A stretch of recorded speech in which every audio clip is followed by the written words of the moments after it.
Good morning. My name is Joe Genorio, for those that don't know me. And before I get started, I'd like to ask you all to keep my son-in-law in your prayers. We just got a text from my daughter that he's in the hospital with a lung infection of some sort. So we're worried about him. So he's a wonderful man. Anyway, this song here is called Find Your Truth. It came from a sermon by our mutual friend, Reverend David Mosier.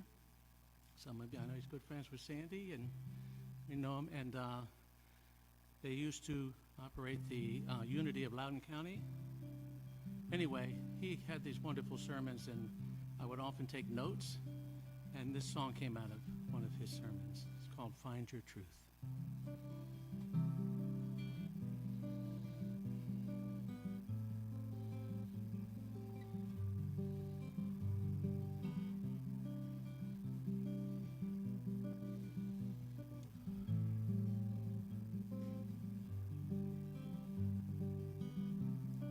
Wake up in the morning, same thoughts on your mind. You ride to work and think about how it takes up all your time.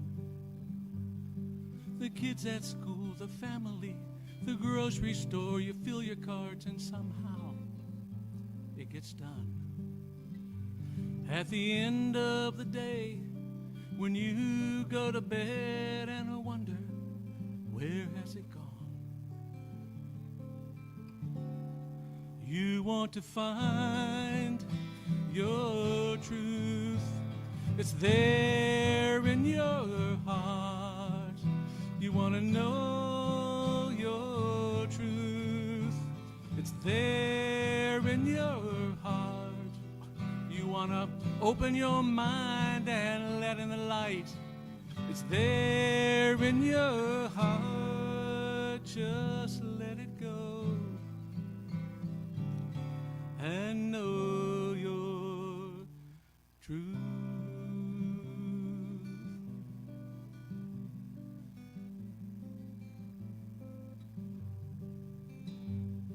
Little things on your mind every day don't go away now. You try to force yourself to be what you think you ought to be now. But there you are in this place. It's not far. It's waiting, oh, waiting for you. You want to find your truth. It's there in your heart.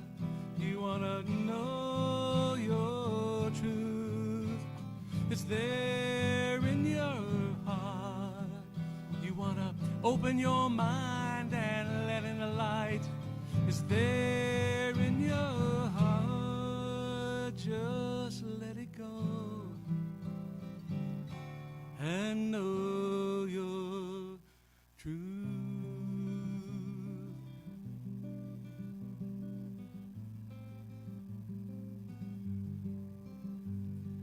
Breathe in grace and you will find the place. Make it your home. Know your peace. Breathe in grace and you will know the place.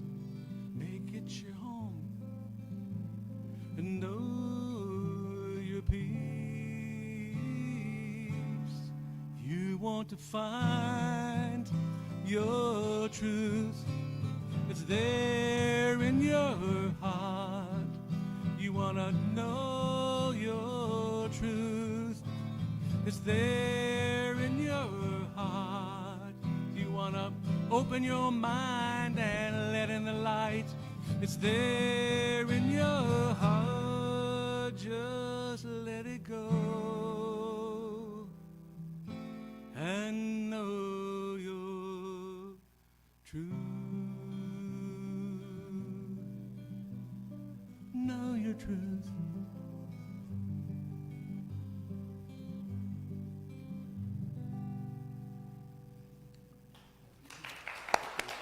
Oh, yes. Welcome to Unity of Hagerstown. And speaking only for myself, it is really good to be here. I have missed you so much the past couple of months. And for our Facebook friends, I'm so happy that you've decided to join us. We hope that you say hello in the comment section and support each other and say hello back to those who are saying hello. Was that clear? I don't know. So we are going to begin with our mission statement. What is Unity of Hagerstown all about? Well, Unity of Hagerstown, a welcoming community, embraces spiritual awakening through affirmative prayer and meditation, creating a positive path for abundant living. And now we'll have the reading of the daily word with Karen Maholan.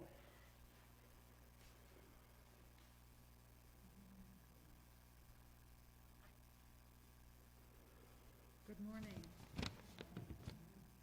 That would help. Today's word for Sunday, November 7th, is divine order.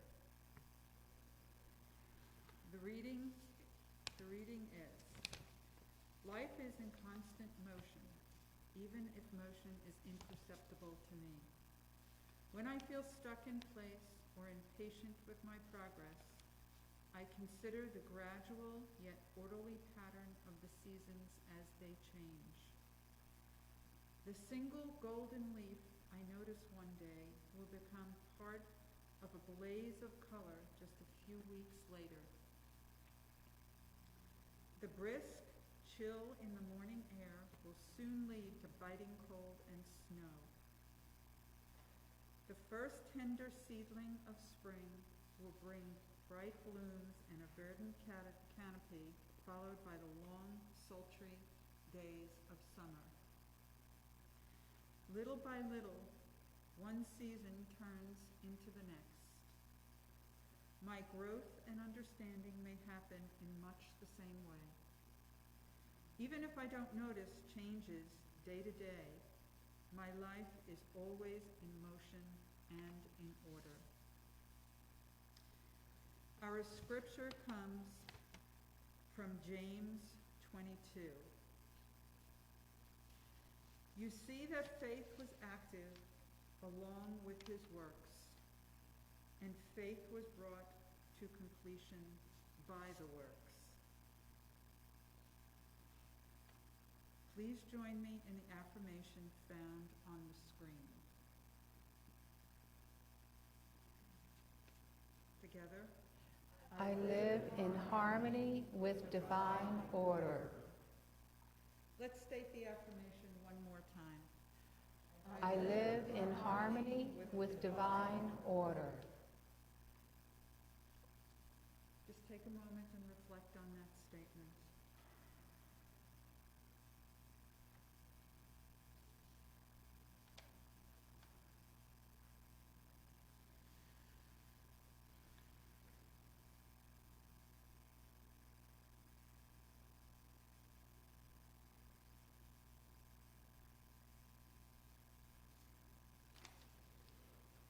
And now we'll have another song by Joe. Thank you, Karen.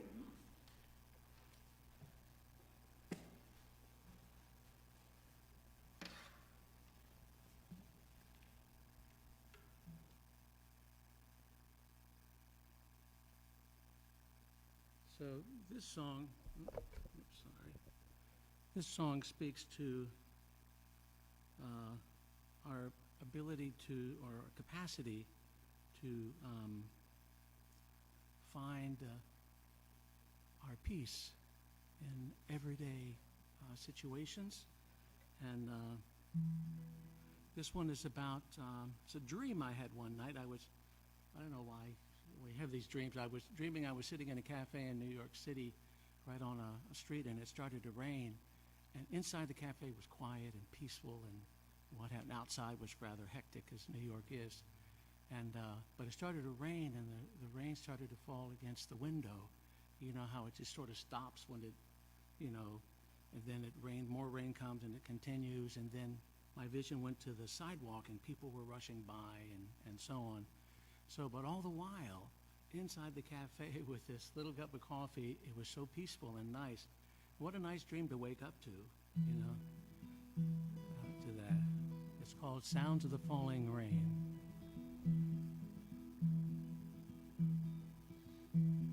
Sounds of the falling rain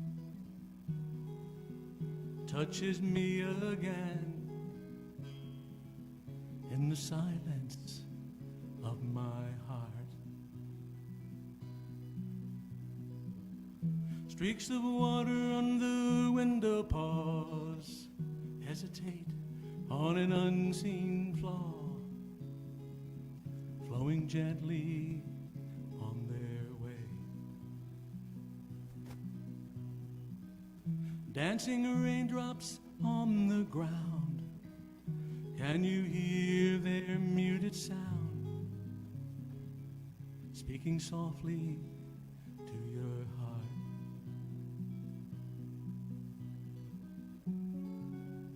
And this moment brings a peace that is always in my reach, and God's tears have cleaned my soul and made me whole and made me whole.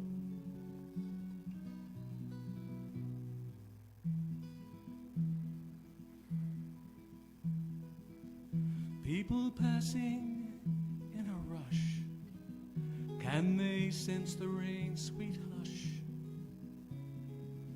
running blindly through their lives? Splashing footsteps in a rhythm count every moment that we're bound in the storms of our minds.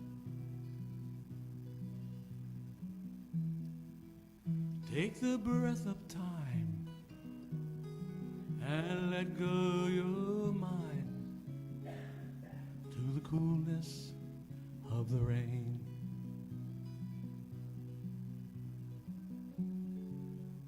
And this moment brings a peace that is always in my reach, and God's tears have cleaned my soul and made me whole and made me whole.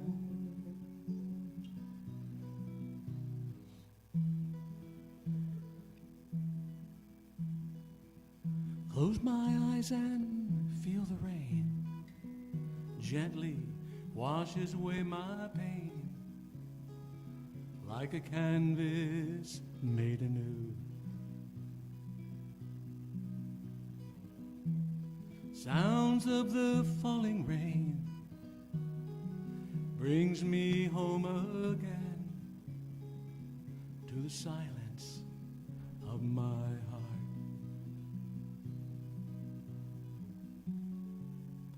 And this moment brings a peace that is always in my reach, and God's tears have cleaned my soul and made me whole and made me whole right now.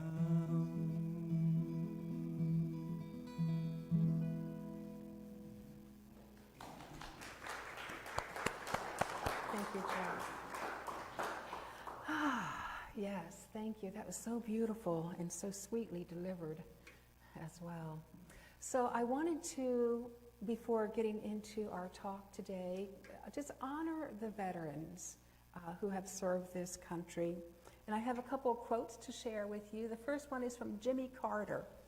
So much that is good in this nation depends on the unknown actions of humble men and women who understand the importance of duty done without public recognition or the blare of trumpets. The strength of our nation lies in our willingness to do what we must, each of us each day, wherever may lie our particular duty. And then the next quote is from Barack Obama. Whenever the world makes you cynical, whenever you seek true humility and true selflessness, look to a veteran. So I ask us just to take a moment here and now And let's honor the veterans who have served this nation, whether they're a family member, a friend, a coworker, or a neighbor, and the many who are not known to us. We honor you, we bless you, we thank you. And so it is. So I have been away for a couple months. Really? Yes. And a lot of people have asked me about my little sabbatical. So I thought, well, I'm just going to get that out of the way and talk about it right now. So I have pictures too. So first of all, I want to say thank you to this community for making that possible, and for all the volunteers who came together and made the services happen. You know, I really appreciate that. And for our paid AV guy, yay, Drew, thank you, thank you. Yes. So I had plenty of time to rest. In fact, that's pretty much all I did. But I read over 6 books. I don't really know how many I read, which is unusual for me to read something that's not related to unity, although some of them were. And I was plenty of time for just sitting and watching the water go by. And also plenty of time to just be surrounded by beauty and to take that in. I went to Unity Village, which is outside of Kansas City. It's a beautiful campus. If you've never been there, it's 1,200 acres, and it's just lovely. My photography does not do justice to any of these photos, any of these places. I also went to Virginia Beach. Yeah, I did. Yes, I did indeed. 80-degree weather. I was not complaining. And had a stay along Chesapeake Bay in a cottage that was just, it was really magical because you could see the sunrise on the water and you could see the sunset on the water too. It's like, whew, yes. And I went to Maine for a little while and enjoyed that natural beauty there. I ended the retreat at the women's retreat, the Unity of Hagerstown, and this is a picture taken outside one of the windows. And I came across this quote by Kabir: "Take your seat on the 1,000 petals of the lotus, and there gaze on the infinite beauty." And that, my friends, sums up my sabbatical. That's what it felt like for me. There were also kind of a theme of creativity running throughout it. I did some eco-printing, which is printing leaves on fabric or paper. I'm not, anyway, you can ask Laura about that. I did some knitting. I did macrame, which I hadn't done for I don't want to tell you how long. And I also took an online painting class on meditative mandala painting, which I'm going to do again, and I want to bring it to this community because it is just so cool. I also realized that these handicrafts, these projects, these creative endeavors really speak to my soul in a way that I had not been allowing for the past few years. I dabbled, yes, but I realized I need to make time for this because it helps me feel connected with the women of my past. My mother, my grandmother, my great-grandmother, they all did handicrafts, whether it was quilting or crocheting or knitting. It doesn't matter. It comes with a stillness in doing that really nurtured me. There was also a theme, of course, of recommitting to my spiritual practice, whether some practices that I've maintained for a while or exploring new practices as well. And then there was a theme of connection, hiking on some of the trails in Maine, just feeling so connected to Mother Earth, and going to the women's retreat and feeling so connected to the beautiful women there. Sitting at Unity Village in the Rose Garden and knitting a prayer shawl and just feeling the over 100 years of prayers on that ground soak into me, soak into the prayer shawl. There was a connection with old friends too. Some I hadn't seen in quite a while. Thanks, pandemic. You just keep giving back. It's true, though. It was really a special time to see these friends. I met with some other Unity ministers down in Virginia Beach. This is why I went, so that we could view the eastern region of the Unity Worldwide Ministries Conference, say that 5 times real fast, together. It was a virtual conference, but we wanted to be together to watch it so that we could discuss the content, because that's half the fun, right? You know, you get these ideas placed in your head by these wonderful speakers, and you want to talk about it with somebody. So that's what we did. During that conference, there was a minister, a Unity minister, who spoke as part of the presentation about expectations that they hold for themselves as a minister, and how they felt the weight of this, you know, the weight of whether or not the church remained open or if it closed its doors, the weight of whether or not it made budget. They had these expectations that it was up to the minister, up to them alone for this all to occur. They were willing to take that responsibility, but I think everybody who watched them be so open and vulnerable with this could see that that was not a realistic expectation.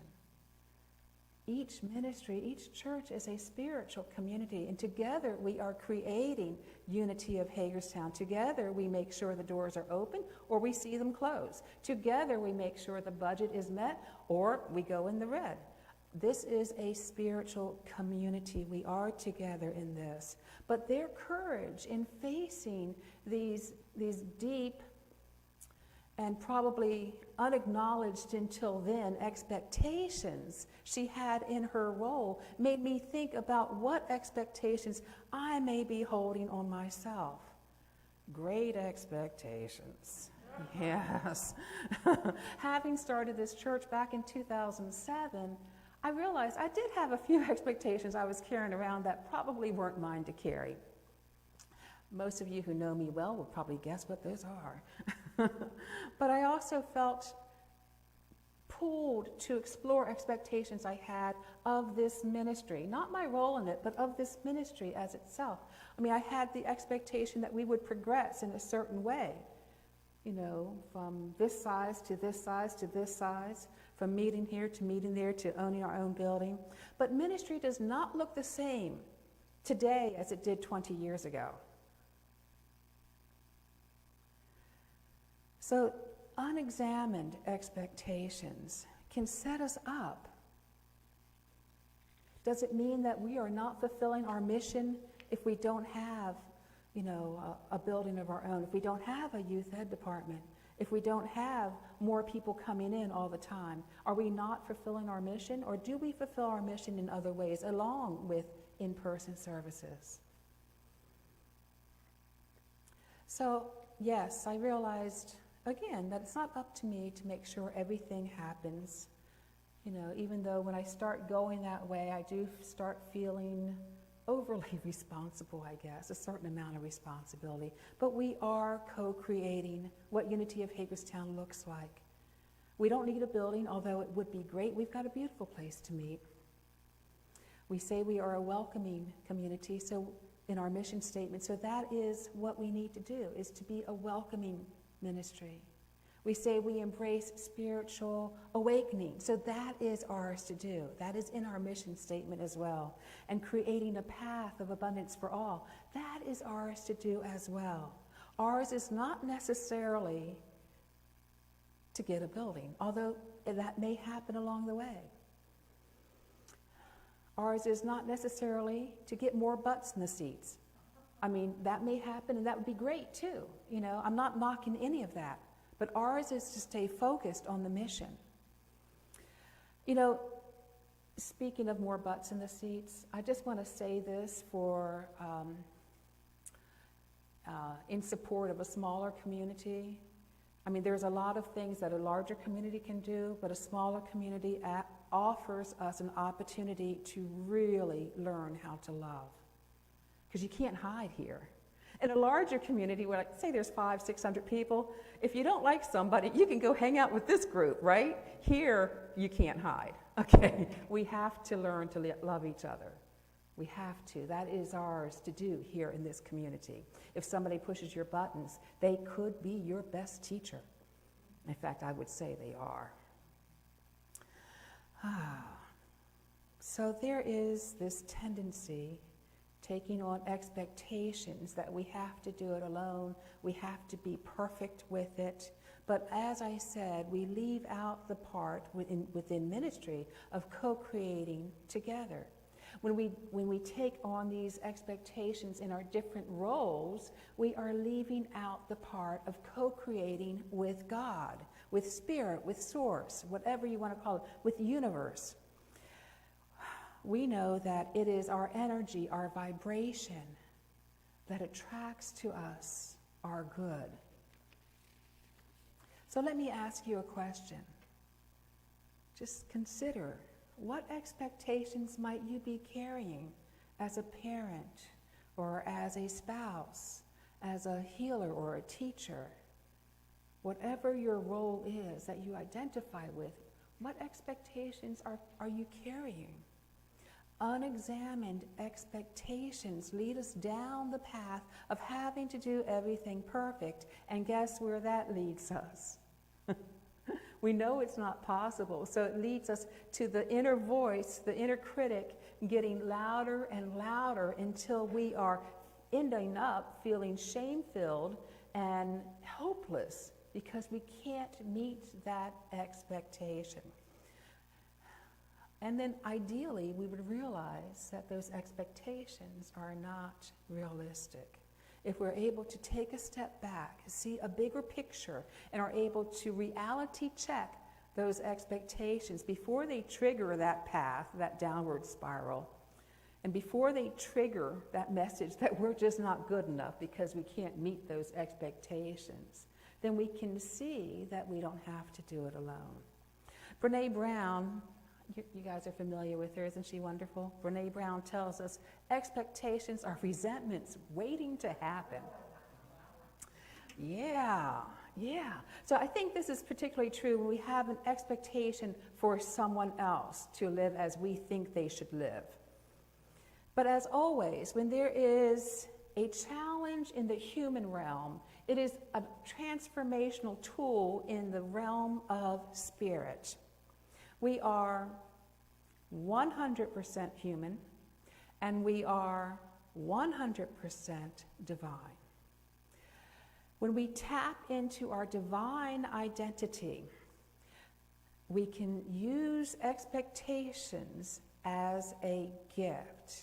It may be that we drop the ones that aren't realistic, and we look at something else.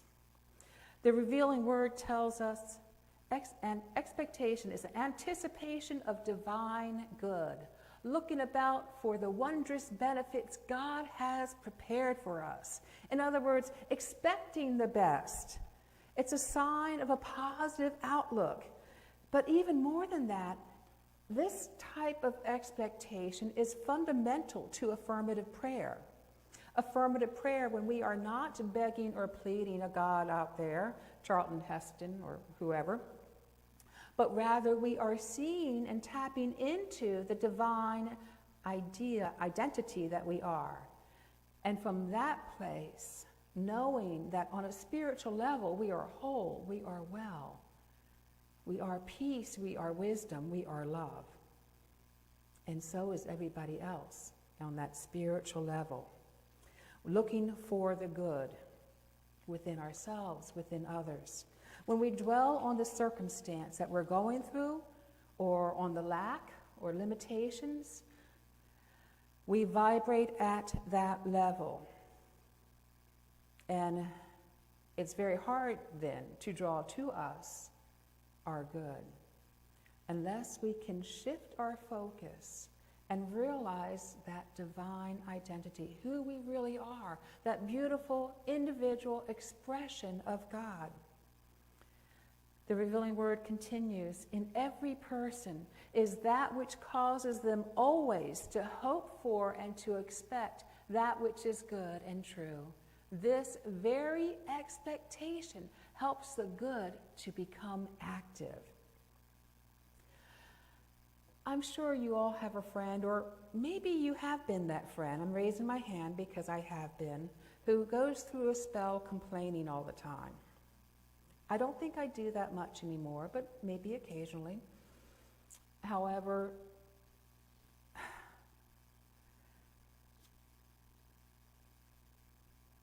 it's a kind of a downward spiral for most folks when they get in that mindset of nothing going right, if they're currently going through a hard time. And it's very hard to get out of it.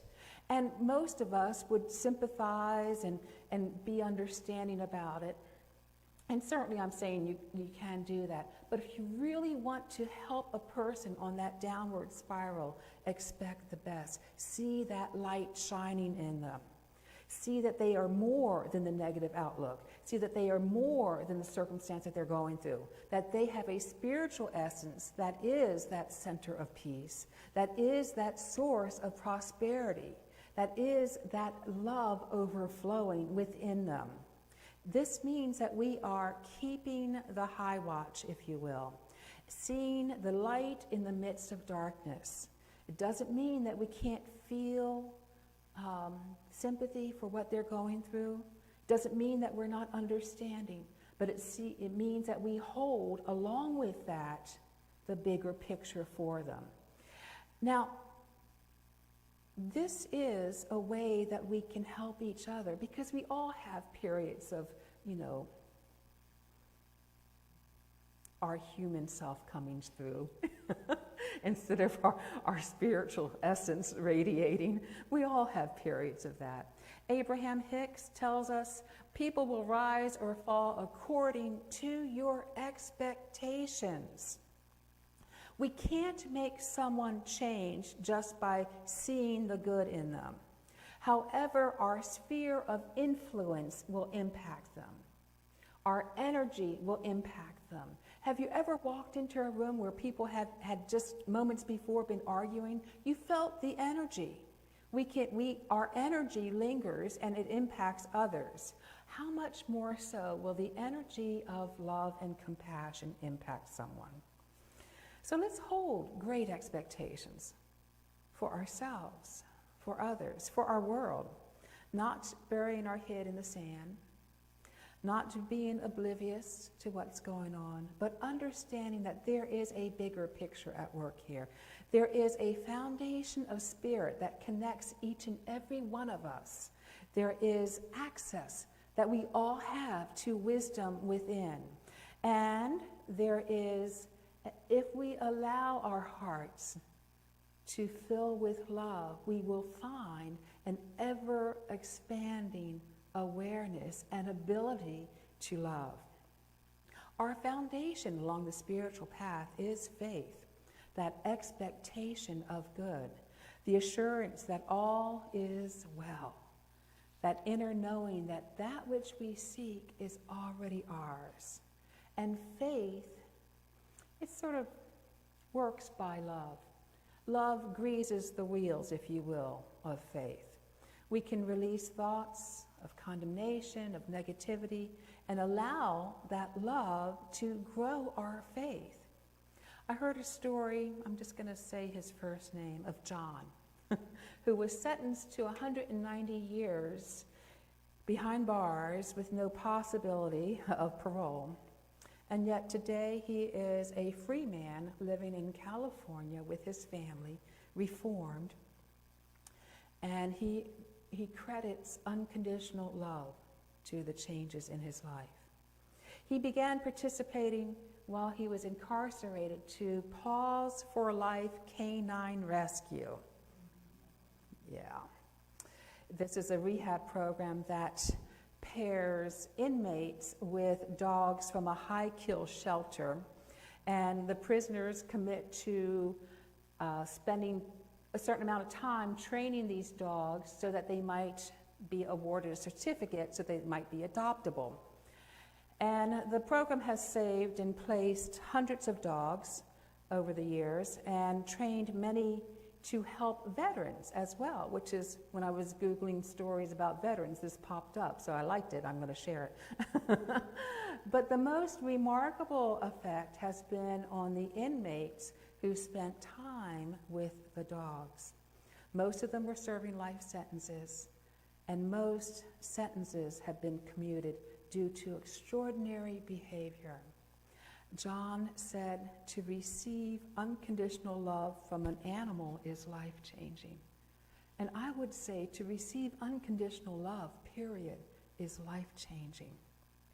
Many would have had expectations of John never being released. I'm sure he didn't, 190 years, really. Or of the dogs being adopted. They were in a high-kill shelter. What hope did they have, really? Faith and fear are both mental attitudes. Love can overcome one and energize the other. So when we hold that high watch for ourselves, for another, it can work miracles. As we lay a foundation of love and faith, not only for our individual lives, not only for our spiritual community, our family, our friends, but for our world as well, we can bring about changes. And we lay that foundation through our spiritual practice.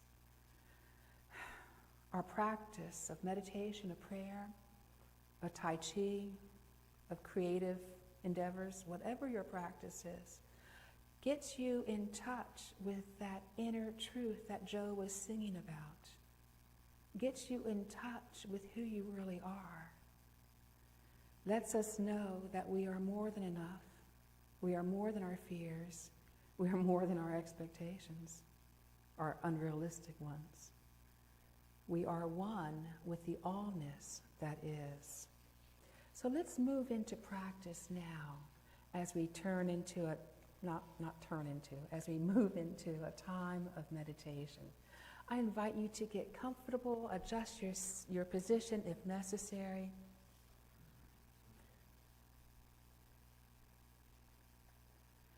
Closing your eyes or gazing at the floor in front of you and softening your gaze if you like.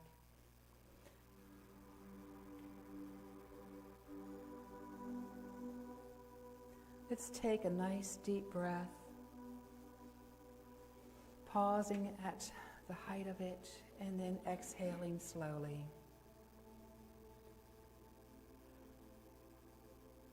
And let's do this again a couple times at your own pace.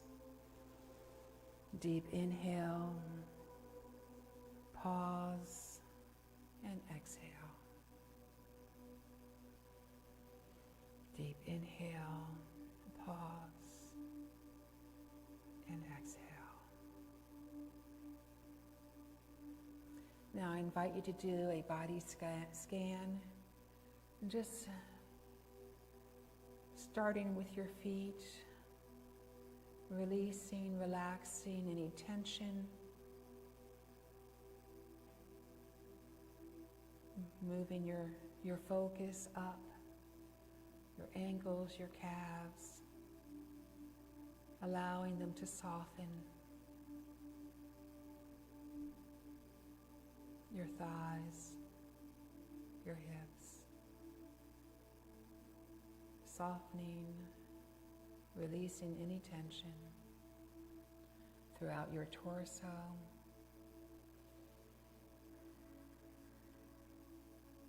your shoulders, your arms, your fingers, your hands.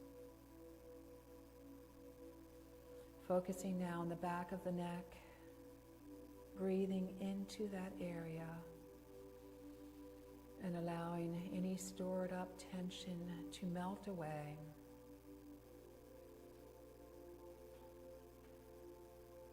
Moving to your jaw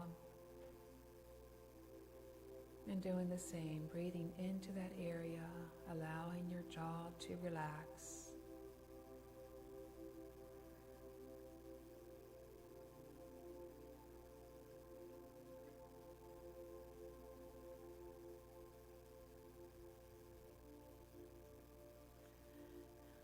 Smoothing your forehead,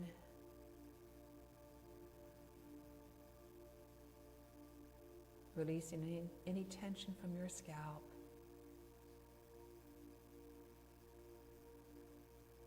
Sitting quietly, calming whatever thoughts may arise.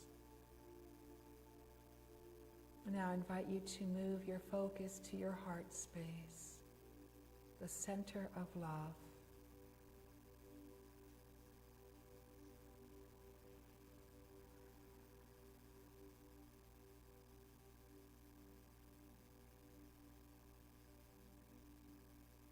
And think of someone or something that you love. Allow your heart to fill with love for this person or this thing. It could be a dog. Feel the goodness and the warmth of that love.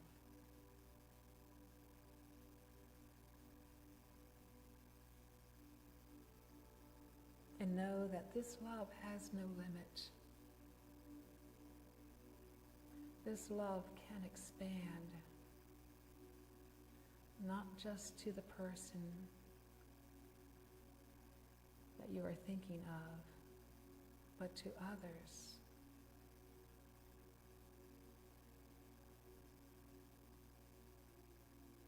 So release the thought of this person for now, blessing them, and bring into your heart the thought of someone whom you may not know very well, and maybe you have no feelings for that you can identify, either positive or negative.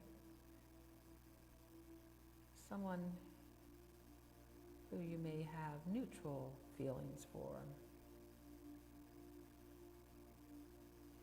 And see if you can rekindle the love that you just felt a moment ago. Because it's still there in your heart space.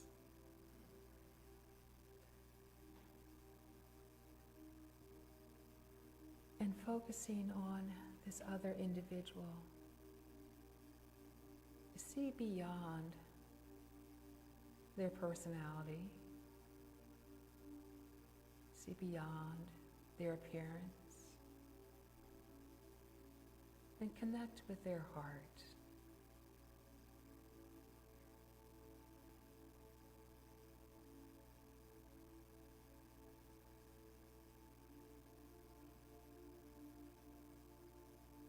Allowing that love to expand even more. And as we move into a time of silence, I invite you to bring others into your mind's eye, connecting with them, loving them, and know that love has no limits. This is the truth of our being in the silence, in the silence, in the silence.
As we draw our meditation to a close,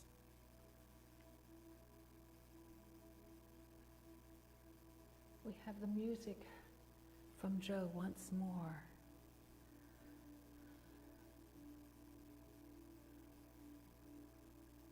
Letting us know that silence deep in our heart is our true identity.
Thank you, Joe.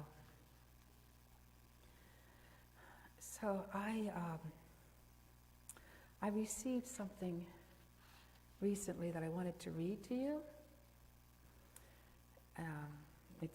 Let me just read it.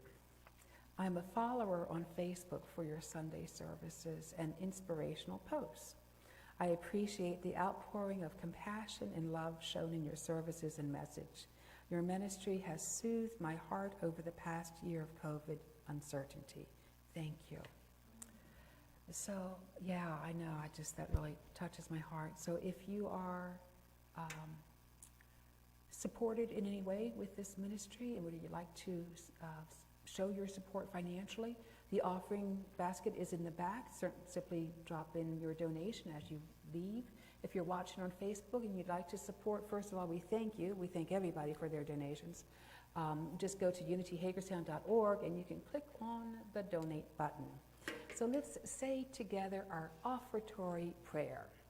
Divine love, through me, blesses and multiplies all that I have, all that I give, all that I receive, and all that I am. Thank you, Father, Mother, God, for the abundance in my life. Amen. Now we do have a few announcements. Next Sunday, we have another guest speaker, and I know what you're thinking. You're thinking, another guest speaker? Sandy, you just took off 8 weeks. Yes, and I have a bunch of administrative details I have to see to. So this is the only way I could do it, was just, get another guest speaker in. But Mark Hicks, and I will say Mark Hicks, is I think he's a genius. I will say that. I think he's a genius. He has developed the website truthunity.net. If you're not familiar with it, I invite you to go on and explore it. It's amazing. He is a licensed Unity teacher and the former spiritual leader of Unity of Baltimore. I think you're going to really enjoy it. And then 11/21, which is in 2 weeks, we're going to have our annual Thanksgiving potluck. I am not clear yet on the details, but we will have this. Yes, we will have this. I'm going to say confidently. And then on the 23rd, a new class that is going to be held via Zoom. The Teachings of Jesus begins at 7 p.m. There are no books to read for this class, but please register by emailing me at sandy.boyer@gmail.com. I feel like an infomercial sometimes. Because there are handouts for you to get. And this is on a love offering basis. And then 11:30 is the Tuesday after Thanksgiving, the Tuesday after Black Friday and Cyber Monday, and it has been dedicated to supporting nonprofits. And I don't know if you're familiar with this or not. It started up a few years ago, and that has become one of our largest, Unity's one of our largest fundraisers. So this is a heads up that is coming. And also, if you want to support your other nonprofits that you know and treasure, it's a wonderful time to do it. It's really making a statement against the consumerism is how I kind of look at it. So, yes, I think that's it. Joe, you got another song for us? I do. Okay. I think to that message, and wonderful message today. Thank you. Thank you so much. So this sort of speaks to this whole thing. Today I choose abundance and universal good. Everything unfolds for me exactly as it should. God and me can do anything, myself I know not how. God and me can do anything, and I accept it now. Today I choose forgiveness and let my judgment go. The Christ in me loves everything and everyone I know. God in me can do anything, myself I know not how. God in me can do anything, and I accept it now. Today I choose fulfillment for all the world to see. And as I heal my feelings, life is healing me. God in me can do anything, myself I know not how. God in me can do anything, and I accept it now. God in me can do anything, and I accept it now. Yes. Now, is that an original song too? No, that is a Unity song. Okay. I love it. It's great. Yeah. It's time to say goodbye to our Facebook friends. We love you. We celebrate the beautiful light that you are, and we hope to see you again. Please, if you're feeling comfortable, put on the comments any prayer requests that you have. I guarantee you they will be prayed for within the hour. Yep, that's right. They will be. So, I'm waiting for Drew.